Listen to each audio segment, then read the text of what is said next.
Période post-électorale en République démocratique du Congo, madame et monsieur, on en parle dans ces numéros, je dirais les tout derniers numéros de cette émission pour l'année 2023 et nous avons le réel plaisir de recevoir pour vous une grande personnalité politique dans notre pays. Il s'agit bel et bien du professeur Faustin Kouakoua, secrétaire général adjoint délécidé, parti cher à Martin Fayulu. Professeur, bienvenue.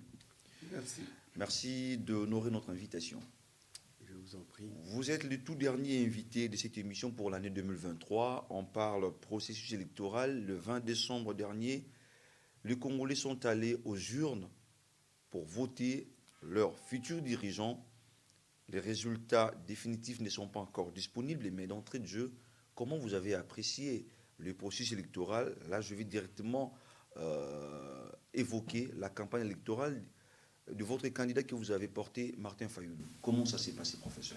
Merci, merci. Comme vous l'avez souligné, c'est votre dernier numéro de l'année, donc il m'est redevable de pouvoir souhaiter évidemment la bonne fête de Noël à tous les téléspectateurs et mes voeux le meilleur pour l'année qui va commencer.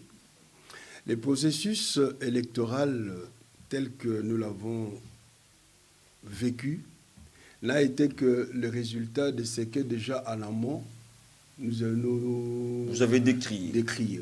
Voilà, c'était déjà ça. Nous sommes restés en la personne ou en la candidature du président Martin dans ce processus pour justement continuer à dénoncer, parce que nous savions déjà que ce qui a été sémé ne sera que catastrophique à la fin. Alors il faut rester dans le processus pour avoir cette notoriété de pouvoir parler. Et non pour gagner. Non. Pour gagner aussi, si jamais les choses s'amélioraient. Okay. Mais on n'était pas très sûr que les choses allaient s'améliorer. Donc vous étiez déjà pessimiste. On était déjà engagé dans la dynamique du combat, de la dénonciation. Ça, on le savait.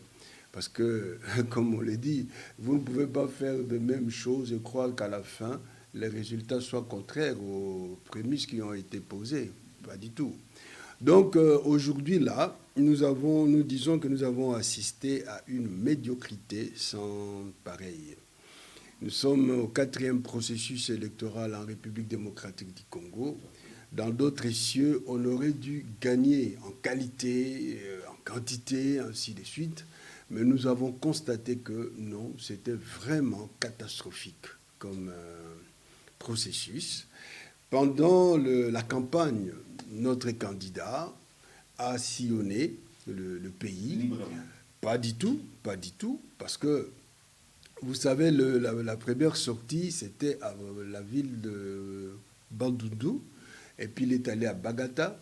Et à son retour de Bagata, l'avion qu'il a conduit, qui était loué en bonne et due forme, pour laquelle on avait payé la totalité des frais qui étaient demandés, quand le président revient à Bandundu, l'avion n'était plus là. L'avion a décollé. Il est reparti. Avec quelles raisons? Les raisons étaient floues. Tantôt, on apprenait que non, la mission d'avance de M. Tshisekedi Tshilombo, qui était à Bandundu, a donné l'ordre à cet avion de quitter parce qu'il ne fallait pas qu'il y ait d'autres avions sur le tarmac. Parce que M. Tshilombo projetait d'aller à Bandundu les jours après, mais ce qui n'a pas été fait. Après, on va apprendre encore, mais non, l'avion est parti, on ne sait pas pour quelle autre raison. Finalement, on a trouvé une autre solution pour que le président regagne Kinshasa. Et cet avion, en partant avec les avionneurs, on s'est mis ensemble pour dire, mais qu'est-ce qui s'est passé? Pourquoi cet avion-là devait partir au lieu d'attendre le président? Est-ce que ce n'était pas un problème de l'entreprise, au lieu de l'incomber seulement à la personne de Félix Tshisekedi? On va comprendre ça après.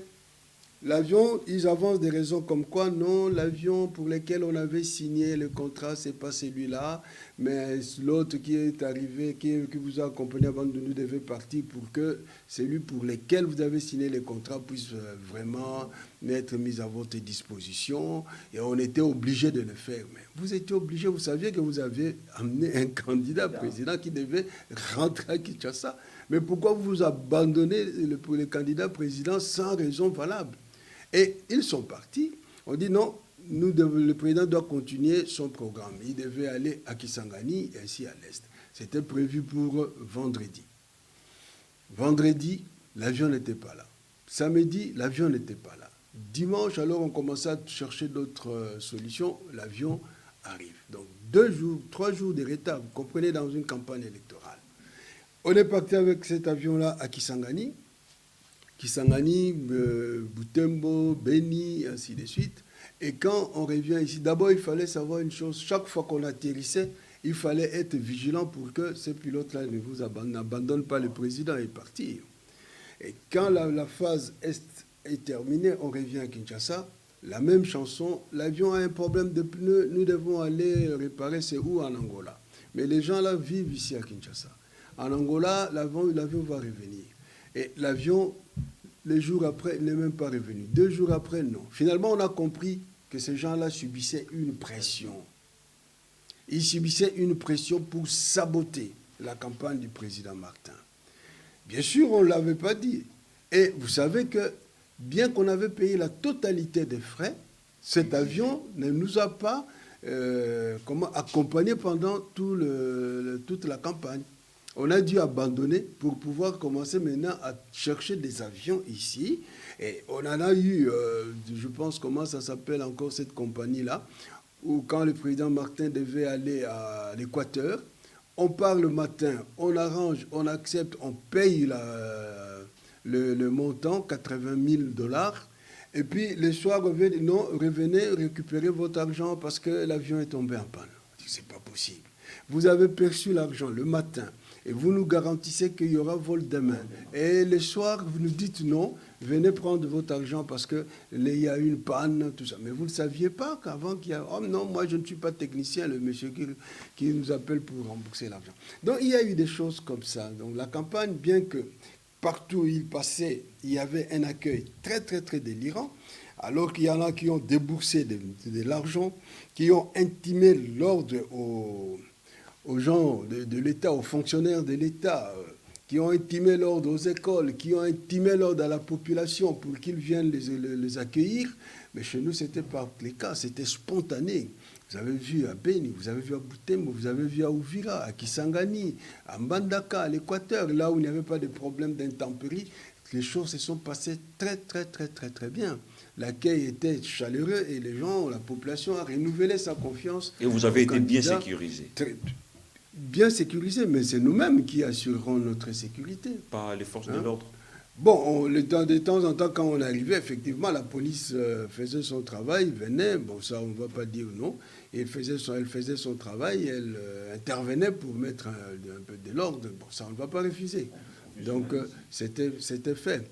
Bon, voilà, parce qu'effectivement, à un certain niveau, il y a des choses qu'ils ne pouvaient même pas se permettre parce qu'ils savaient que tous les yeux... D'abord, ils ne peuvent pas le faire parce qu'une campagne électorale, c'est un problème qui engage toute la nation et tous les candidats sont libres.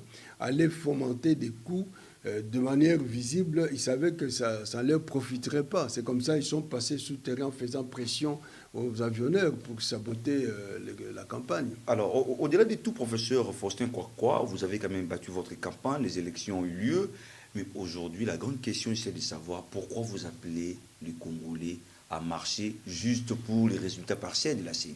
Mais non, le problème, ce n'est pas d'abord au niveau des résultats. Nous n'avons que faire des résultats à ce niveau-ci. Le problème se pose au niveau de la passation même de ces élections. Comment les élections se sont passées? Les irrégularités n'évoluent toujours pas.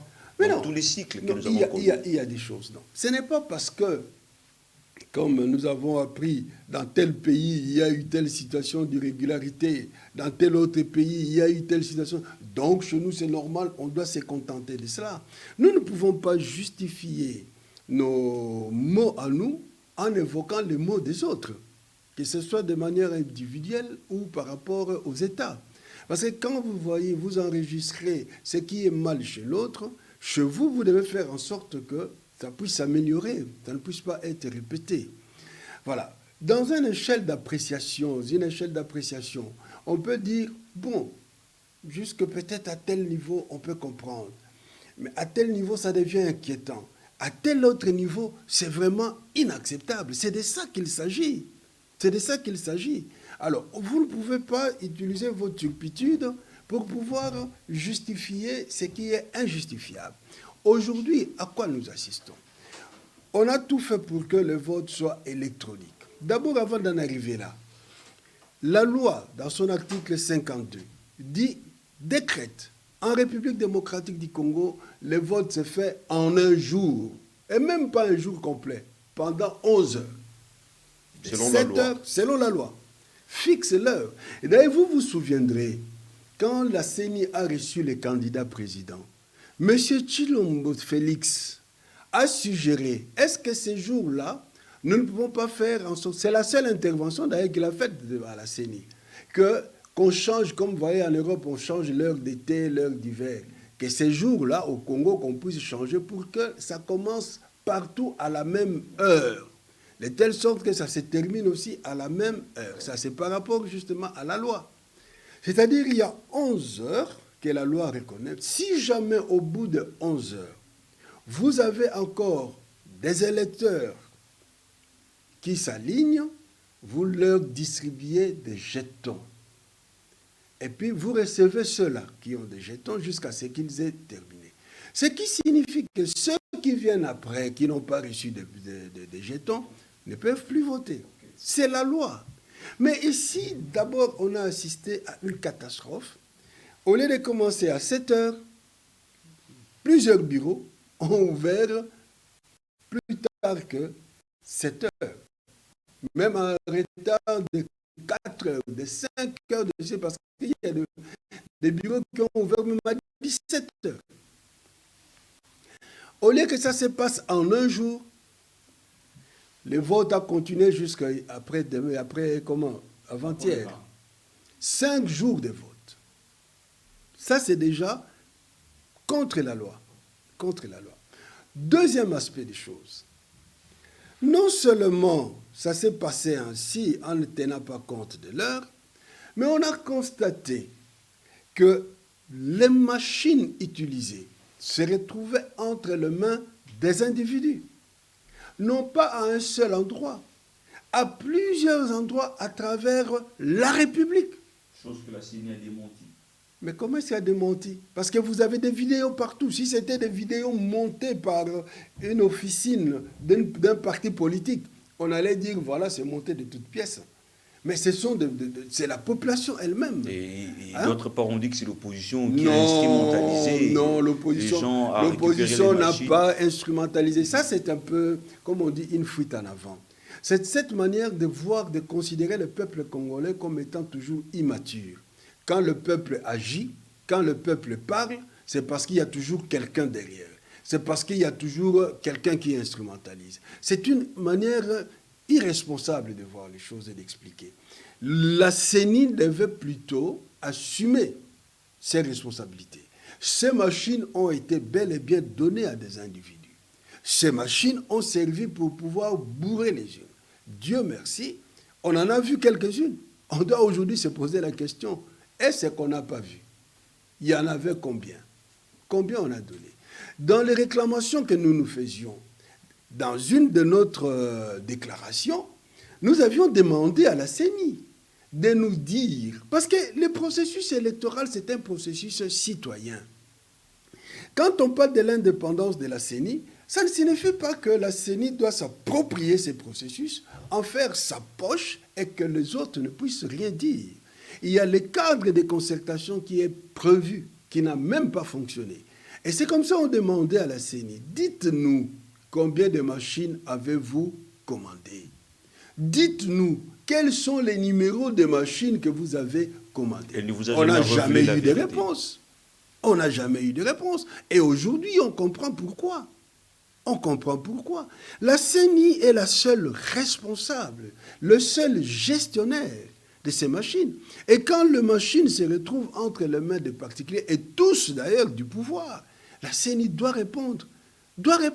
Et non pas donner des réponses légères, quoi, j'ai dit. Et aujourd'hui, professeur Faustin Kwakwa, quand l'opposition aujourd'hui appelle les Congolais à manifester, c'est quoi votre démarche? C'est-à-dire que rien que ça signifie que le processus de vote est corrompu, complètement corrompu. C'est que nous nous disons, on doit annuler les élections. Répondre à zéro. Mais bien sûr, bien sûr. Mais moi, c'est que les gens doivent s'indigner. Les gens doivent s'indigner. Ce que nous avons vu de nos yeux, c'est inacceptable. On ne peut pas attendre même la proclamation des résultats. Parce que vous avez Parce qu'il y a peur déjà de des votre échec. résultats. Mais ce n'est pas un problème de peur. C'est un problème de dignité. C'est un problème d'honneur. C'est à quoi nous avons assisté, c'est lamentable. Ça ne fait pas honneur à notre pays. On ne peut pas organiser des élections comme ça. Tout le monde est unanime. C'était des élections chaotiques. La presse, tant internationale que nationale, décrit le regroupement de la société civile, comme nous, partis politiques. C'est de notre droit. Mais vous l'avez accepté, vous l'avez accompagné. Mais nous ne l'avons pas accompagné pour qu'elle soit chaotique. Nous n'avons pas accompagné, je viens de le dire, bien que nous dénoncions beaucoup de choses.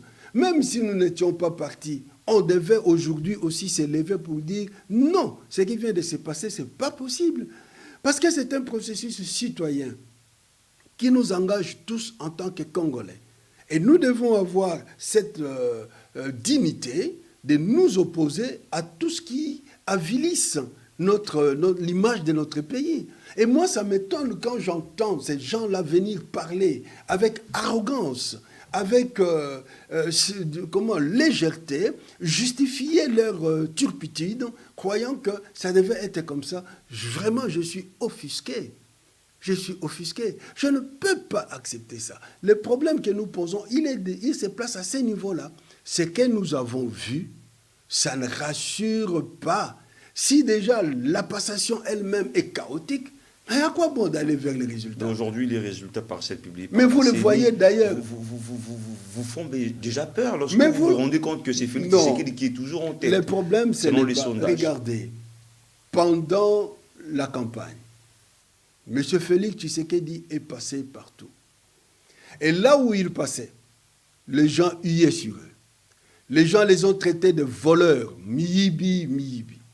Les gens lui ont dit, ici tu n'es jamais venu, aujourd'hui qu'est-ce que tu viens faire? Tu n'as même pas construit une installation hygiénique. Les gens pour la plupart instrumentalisés par l'opposition. Mais non, c'est ce que je viens de dire ici. C'est ce que je viens de dire ici. Qu'on ne prenne pas des Congolais pour des idiots, qu'on ne prenne pas des Congolais pour des naïfs. Des Congolais sont... C'est ça l'erreur qu'ils sont en train de faire, de croire que nous sommes encore à l'époque de Mobutu, où les gens étaient complètement... qu'on leur empêchait de s'exprimer, d'user de leur liberté d'opinion, de parole. Alors ils croient qu'ils vont encore continuer à imposer cette dictature aujourd'hui. Nous ne sommes plus à cette époque-là. Les gens sont libres, les gens ont compris et ils acquièrent une maturité politique. Pour parler, il ne faut pas nécessairement qu'il y ait quelqu'un derrière qui les pousse. Parce que ces gens, ces mamans que nous rencontrons dans la rue, ces papas, ces fonctionnaires, à longueur de journée ne font que pleurer. À longueur de journée ne font que faire voir la misère qui sévit dans ces pays. Et quand ils sont devant celui qui a usurpé les pouvoirs, mais qui se passe comme chef de l'État, et quand ils lui disent « ça, ça ne va pas, ça ne va pas », vous dites non parce qu'ils sont instrumentalisés. Est-ce que ces mamans-là ne savent pas qu'ils mangent qu'une fois les 3 jours? Ou pour manger, ils doivent peiner? Ils ne savent pas. Ces hommes-là, ces fonctionnaires, ne savent pas qu'on leur paye un salaire de misère pendant que lui, qui est à la tête de l'État, ses ministres, ses députés, prennent des sommes, comment je peux même qualifier ça, exorbitant au Parlement. Ces gens ne savent pas ça. Et quand ils vous renvoient ça au visage, vous dites non parce qu'ils sont instrumentalisés. Voilà. Voilà pourquoi, avec cette idée-là, on pense qu'on a affaire à un peuple de moutons, à un peuple qui ne réfléchit pas, qu'on doit manipuler, qu'on doit dominer. Alors maintenant, il faut lui assurer ce qu'ils sont en train de lui assurer. Malheureusement, qui est négatif. Donc ce n'est pas là. Ce peuple-là a vu, j'étais en train de le dire. Donc il a vu, il a compris sa souffrance et il lui réservait pendant la propagande. Comment voulez-vous, aujourd'hui, 2 jours après son passage à travers les différentes villes et villages du pays, là où les gens lui ont traité de tous les maux, que ces gens-là puissent devenir amnésiques, qu'ils puissent oublier leur souffrance, qu'ils puissent oublier tout ce qu'ils lui ont dit, et puis ils arrivent devant les urnes, allez, 20. Et d'après vous, celui qui a été voté, c'était seulement Martin Fayulu. Je ne l'ai pas dit. Vous êtes À allé... l'état actuel des choses, les votes a été complètement corrompu. On ne peut même pas dire qui a été élu. Il n'y en a pas. On sait même pas le C'est-à-dire, dire. ce qui est vrai, c'est le bourrage. Ok. Alors, Ce qui est vrai, c'est le bourrage des urnes, et c'est ça qui donne ces scores à la stalienne. Voilà, de 78% pour quelqu'un dont le bilan est négatif. alors aujourd'hui, professeur Faustin Kwakwa, parlons un peu de vous. Je fais allusion ici à l'opposition. Vous êtes parti aux élections d'abord en ordre dispersé. Vous n'avez pas maximisé, je dirais, les chances pour gagner ces élections. Et aujourd'hui, en allant à ces élections-là, vous étiez vraiment rassuré à la victoire, que vous alliez réellement battre Félix Tshisekedi, qui était candidat à sa propre succession, mais également derrière lui, il y avait une frange derrière lui. Le problème, c'est pas ça. Je l'ai toujours dit, nous ne sommes pas obligés comme opposition d'être ensemble. Surtout que nous n'avons pas tous les mêmes Mais visions. vous réduisez vos chances. Mais non, c'est pas ça. C'est pas un problème de réduire les chances. C'est un problème de se soumettre devant la population et que la population puisse élire. La grande question, c'est la transparence, la bonne organisation des élections pour que le meilleur remporte. Aujourd'hui, dans une élection à un seul tour, un candidat qui obtient 30% par rapport aux autres peut bien être proclamé président. Vous comprenez? Parce que ce sont eux qui ont voulu, ceux qui étaient au pouvoir hier, de ramener les élections à un seul tour. Et avec un rendement très négatif de M. Tshisekedi, dans une élection transparente, il n'aurait même pas obtenu 10%. C'est ça le problème. Selon vous? Qu'on le ramène, mais c'est une vérité. Qu'on ne ramène pas les choses toujours au fait que l'opposition est partie de manière... Non, ce n'est pas ça. Il n'y a que 3-4 candidats qui se sont démarqués. Et de ces 3-4 candidats, il aurait eu un avec 30%, un autre avec 25%, un autre encore avec 15%, et M. Tshisekedi avec 9%. Les jeux seront faits. La leitmotiv, le point principal, c'était la transparence. Qu'on organise des élections transparentes, aux chances égales, et là, on balaye à tous ces... Pourquoi est-ce que souvent on préfère que le pouvoir, l'opposition soient ensemble? Là, parce qu'on s'inscrit dans la perspective ou dans la logique du combat contre le pouvoir en place. Même les gens qui n'ont pas le même projet politique, qui n'ont pas la même idéologie, doivent se mettre, puisqu'ils sont de l'opposition, mettons-nous ensemble pour combattre le pouvoir. Évidemment, cela se justifie souvent parce que tout le monde est conscient que les pouvoirs successifs, quand ils sont là, ils ne s'occupent pas du peuple. Ces gens-là ne sont là que pour eux-mêmes. Alors, l'espoir de la population maintenant, c'est d'avoir une opposition, même si ce sont des gens à tendance complètement diverses, mais qui se mettent ensemble pour combattre ce pouvoir-là. Mais en réalité de fond, le vrai combat devait se faire au niveau de l'obtention des élections transparentes. Si on arrive à avoir des élections transparentes, la personne adulée par le peuple, le choix de cette population va se faire savoir. Va se faire savoir. Donc on ne donne pas raison à ces pouvoirs en disant que parce que l'opposition ne s'est pas mise ensemble. Non.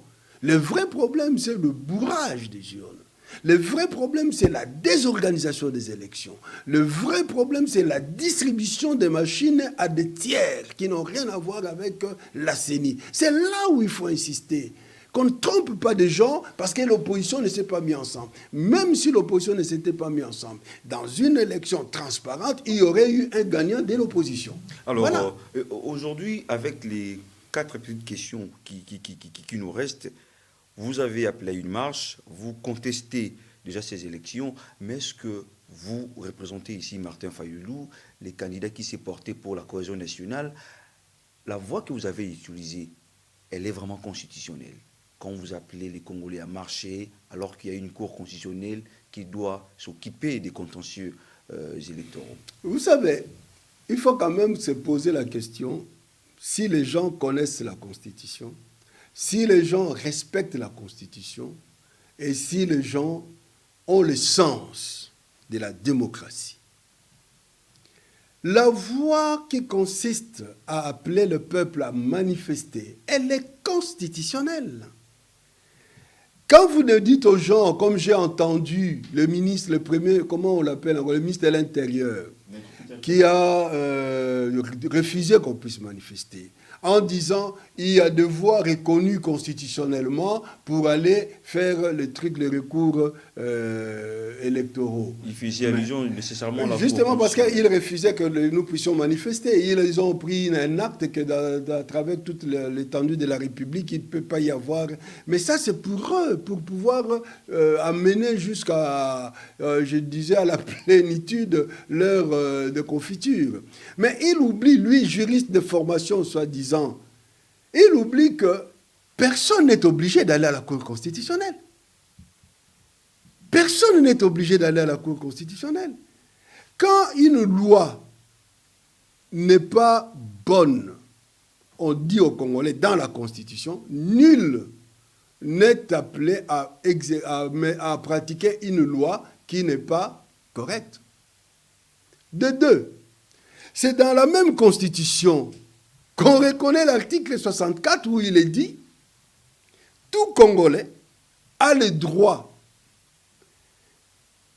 de défier tout homme ou un groupe d'hommes qui prend le pouvoir par la force ou qui l'exerce en violation à la Constitution. » Mais ce n'est pas les cas. C'est les cas. Allez voir les élections, l'organisation des élections dans la Constitution. Je vous ai parlé ici, par exemple, de l'article 52 de la loi électorale. L'article 52 de la loi électorale définit les cadres de l'organisation des élections en République démocratique du Congo. Et quand vous nous servez un repas indigeste comme celui auquel on vient d'assister, mais vous attendez quelle réaction de la population? Ça, c'est une manœuvre pour pouvoir prendre le pouvoir par la force. La tricherie, c'est une manière de prendre le pouvoir par la force. La tricherie, le bourrage des urnes, c'est une manière de vouloir arriver au pouvoir en violation à la Constitution. Donc nous, à ce moment-là, nous faisons appel à l'article 64. Vous comprenez? Et vous, ministre de l'Intérieur, juriste, vous venez nous dire non, il faut aller à la Cour constitutionnelle. Mais vous êtes malade. Mais l'allure vont les choses avec les résultats partiels que publie la CENI. Selon les tendances, on le voit, c'est l'actuel chef de l'État qui mène, ça on doit quand même se le dire. Mais si Félix Tshisekedi est proclamé définitivement, c'est une fatalité pour vous? Mais bien sûr, nous n'allons pas reconnaître ça, ça c'est clair. Si nous ne reconnaissons pas déjà la manière dont les élections se sont passées, si nous sommes en train de crier à ce niveau ici, la tricherie, le bourrage d'urne, d'ailleurs qui se justifie par ces scores staliniens qu'on est en train de nous miroiter. Comment voulez-vous qu'on aille reconnaître? Le problème de M. Félix Tshisekedi, c'est quoi? Il est arrivé au pouvoir par usurpation. Il n'était pas élu. Il fallait à tout prix réparer cette situation. Malheureusement, ils ont préparé une tricherie et qu'ils ont fait de manière grossière, très grossière. Il croit qu'en ayant un score à la stalinienne, ça va lui redorer le bleu. Mais il se trompe. Plutôt, ça ne lui redore pas le blason. La majorité comprend votre peur parce que vous avez échoué aux élections. Nous n'avons pas échoué. De toute façon, regardez, aujourd'hui, on est en train de publier les tendances. Et pourtant, les élections continuent. Et pourtant, ce qu'on appelle la compilation au niveau des centres locaux de compilation, les CLCR, qui devaient se faire, ne se sont pas faits. Et les résultats qu'ils sont en train de faire, c'est contraire à la loi. Parce que la loi dit, il faut d'abord, après le vote, dépouiller. Quand on dépouille, on compare les résultats des machines et les résultats du dépouillement. Dans les bureaux de vote, ça ne s'est pas fait. On est venu sortir tout simplement les résultats qu'on a affichés sans toutefois savoir d'où ça venait. Le temps qu'on a eu là à commencer le vote en retard, dans plusieurs bureaux, les gens ont voté la nuit pour les candidats qu'ils connaissaient. Ils ont voté. Quand ils sont venus dans les bureaux de vote, certaines machines n'ont pas résisté tellement qu'on a travaillé là-dessus. Et puis ça s'est calé. Et quand ça s'est calé, avec ces systèmes-là, ils ont des résultats par voie électronique directement. Et c'est ça qui les arrange. Ils ne soumettent plus ces résultats-là au comptage manuel qui devait se faire dans des bureaux. Pire encore, dans tous ces bureaux, il n'y a pas eu de PV contresigné par nos témoins. Et encore pire, ils ont diminué drastiquement le nombre de témoins. Nous, je ne prends que l'exemple de Tchangou, Moamba, ici à Kinshasa. Nous avons introduit une liste de 5000 témoins. Ils nous ont donné combien? 300 macarons. Imaginez-vous, 5000 témoins pour 5000 bureaux. On ne vous donne que 300 macarons. Parce que les macarons, là, si vous n'en avez pas, vous ne pouvez pas accéder. Vous connaissez vous-même, plus de 90% ici de candidats étaient du pouvoir. Si vous prenez nos candidats, nos témoins, nous, de l'opposition, vous nous réduisez déjà à ce niveau-là. Et quand ils viennent dans des bureaux de vote pour faire leur travail, vous leur dites, vous entrez, vous leur soumettez au même rythme, à la même discipline que les autres témoins. Vous entrez 2 minutes, vous sortez parce qu'il y a plusieurs témoins, les uns doivent aussi travailler. Mais ceux-là, tous, ils sont pour un même candidat. C'est de l'opposition qui viennent. Comme notre cas, nous n'avions qu'un seul candidat comme président de la République. Vous sortez nos témoins du bureau. Quelle fiabilité pouvons-nous accorder à cette élection? Mais aujourd'hui, professeur Faustin Kwakwa, on arrive sûrement à la fin de cet entretien, bien qu'il y a tellement la matière, on comprend. Vous récusez les élections que vous avez acceptées, vous récusez déjà les résultats, allais-je dire.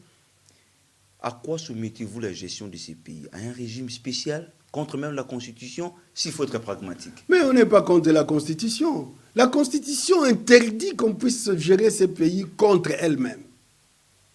C'est la Constitution qui interdit ça. Alors, la Constitution demande, quand il consacre le peuple comme souverain primaire, dans son article 5, il lui accorde à l'article 64 la capacité de récupérer le pouvoir, si les choses ne tournent pas. Mais écoutons la Constitution. Si le peuple vient vous dire que non, ce que vous avez fait là, ce n'est pas bon, nous vous demandons de laisser tomber. Mais écoutez ce peuple-là. Les gens doivent savoir une chose, et qui est une vérité. On ne peut pas diriger un pays dans l'injustice, dans des contre-vérités, dans le mensonge. Ça n'ira pas. Ils vont se servir, ils vont prendre l'argent pour eux-mêmes, grossir leurs caisses, leurs comptes à l'étranger. Mais le pays n'ira jamais bien. Le mensonge, l'injustice, la corruption ne sont jamais de valeurs sur lesquelles on peut construire et bâtir une démocratie. Ils doivent apprendre conscience. Ces pays nous appartiennent tous. Ce qu'ils ont fait, ils sont conscients que ça ne devait pas être fait ainsi. Et c'est quoi nous, par dignité, la voie palliative? Nous ne pouvons. La voie palliative aujourd'hui, nous devons politiquement nous mettre autour d'une table. On annule les élections, on s'organise, le peuple congolais uni politiquement se met ensemble pour pouvoir tracer un nouveau chemin d'organisation de nouvelles élections pour aller vers le bien. C'est tout. Pendant combien de temps? Le problème des temps, moi je n'ai pas. Moi je n'ai pas. Il ne faut pas avoir, comment je peux dire, une sorte de... comment je qualifierais ça? On a fait 5 ans ici du pouvoir. Le résultat est chaotique. C'est pour le bien de notre nation. Si on dit, nous prenons 1 mois, 2 semaines, nous nous mettons d'accord, et puis on retrace les lignes, il est évident que le monsieur qui a dirigé la CENI doit partir. Il devait démissionner déjà de lui-même. Il doit partir. On met une commission électorale consensuelle. On organise des élections dans les 3 mois. C'est lui qui sort. Pour sauver la nation, je ne vois pas le mal.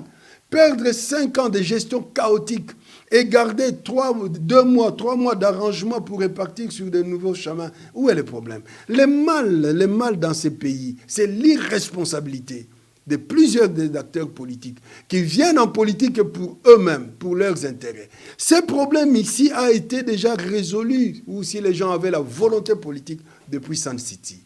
Il fait tellement mal de constater qu'on fait que tourner en rond.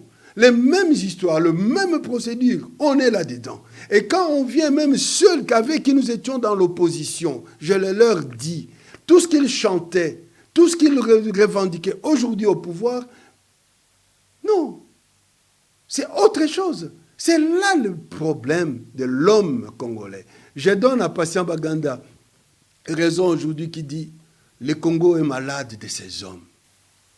Le vrai problème, il est là. Mais dans ces hommes-là, évidemment, il y a des hommes qui sont particuliers. Et que l'homme congolais, le peuple congolais doit dénicher.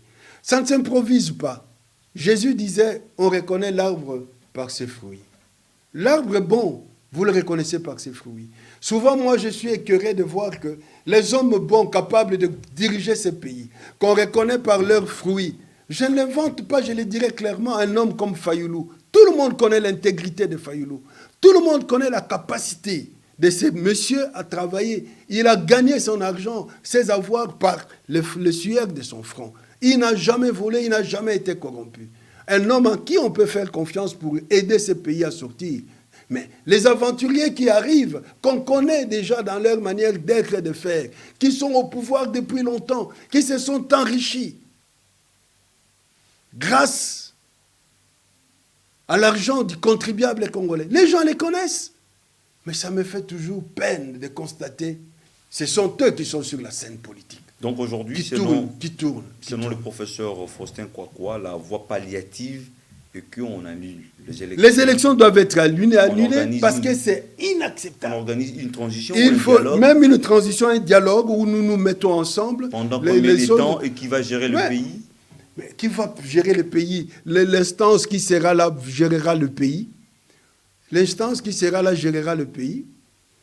Évidemment, puisqu'il n'y a pas encore un président élu, comme dit comme dit la Constitution, par défaut, c'est lui qui est élu. Si la classe politique trouve que celui qui exerce peut rester jusqu'à ce qu'il y ait un élu, alors il peut rester. C'est le cas de l'actuel chef de l'État. Si la classe politique trouve qu'ils ont tellement causé du tort, on ne peut pas le maintenir. Il faut une transition avec une autre personnalité intègre, capable de conduire le pays pendant un an ou le temps de la préparation des élections. On le fait et puis ça se passe. Ici, je n'ai pas là, je ne suis pas là pour donner des recettes, mais ce qui est évident, c'est que les élections doivent être annulées et on doit repartir à zéro en mettant la classe politique ensemble et la classe politique va décider de l'option la bonne à prendre. À moins que je me trompe, à 2 jours de la publication des résultats définitifs de ces élections. S'ils sont responsables, ils ne doivent pas aller jusqu'à publier les résultats, parce que ça va être catastrophique. Ne pensez-vous pas que là, vous faites reculer réellement ces pays de 20 ans? Mais non. Les gens qui font reculer le pays de 20 ans sont ceux qui gèrent mal le pays. Les gens qui font reculer le pays... Regardez les élections organisées par l'abbé Malou Malou. Malgré ce qu'il y a eu comme imperfection. Et regardez ces élections-ci. Qui fait reculer le pays? Qui fait reculer le pays? Au lieu d'aller de l'avant, au lieu de gagner en qualité, en sincérité. Mais non, c'est le chaos. Et quand on vient vous dire, non, messieurs, mesdames et messieurs, ce n'est pas comme ça que nous devons diriger notre État. Mettons-nous ensemble, traçons un nouveau chemin, et vous dites, non, vous voulez faire reculer. Ça, ce sont souvent les cris de ces jouisseurs au pouvoir qui pensent que gérer le pays, c'est remplir leurs poches. Quand ils remplissent leurs poches, et ils utilisent des slogans, malheureusement, qui entrent dans des têtes de certaines personnes, sans beaucoup réfléchir. Non, le pays, on ne peut pas.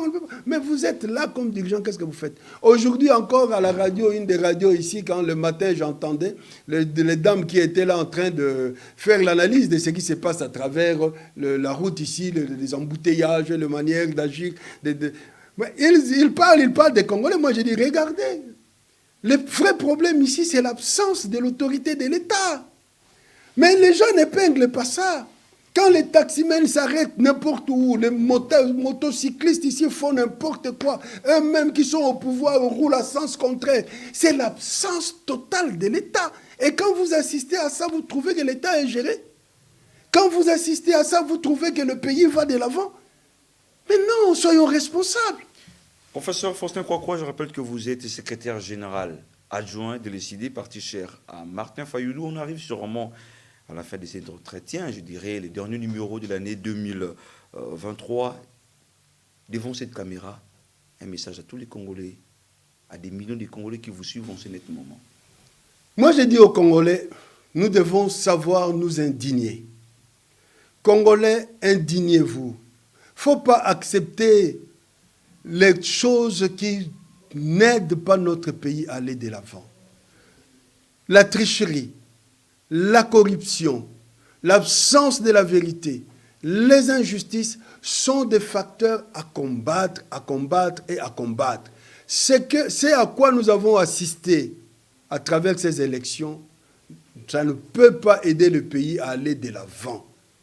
Mettez-vous debout, indignez-vous, dénoncez ça et mettons-nous ensemble pour dire non à ce pouvoir qui veut redonner à Félix un deuxième mandat. Vous l'avez constaté. Au premier mandat, ils n'ont fait que voler. Ils n'ont fait que détourner. Et au deuxième mandat aussi, jamais il s'est dit, moi je ne reviendrai plus. C'est mon dernier mandat. Qu'est-ce qu'il va faire de bon pour vous avec son équipe? Rien. Si il prend goût, il va changer la Constitution pour pouvoir toujours rester au pouvoir. C'est à vous à juger. L'article 64 est là. On vous a appelé à ça. Mettons-nous debout. Disons non et non et non. Il faut que les élections reprennent. Là, c'est le message de l'invité, mais je ne pense pas que l'actuel chef de l'État, Félix-Antoine Tshisekedi Tshilombo, a l'intention de changer la constitution de notre pays. Je sais ce que je dis. Hein. Voilà. Ça m'engage, moi. Ça m'engage, moi. Ce n'est pas votre télévision. Ça m'engage. Et je sais ce que je dis. Exactement. Alors, je rappelle que nous avions reçu pour vous le tout dernier invité de cette émission pour l'année 2023, le professeur Faustin Kwakwa. Merci d'avoir répondu positivement à notre invitation, professeur. Merci. Et à vous, chers téléspectateurs, merci de nous avoir suivis. En tout cas, il nous reste qu'à vous souhaiter bonne fête de fin de l'année. Si Dieu nous prête vie, nous allons encore nous revoir l'année prochaine pour toujours vous servir. À très bientôt.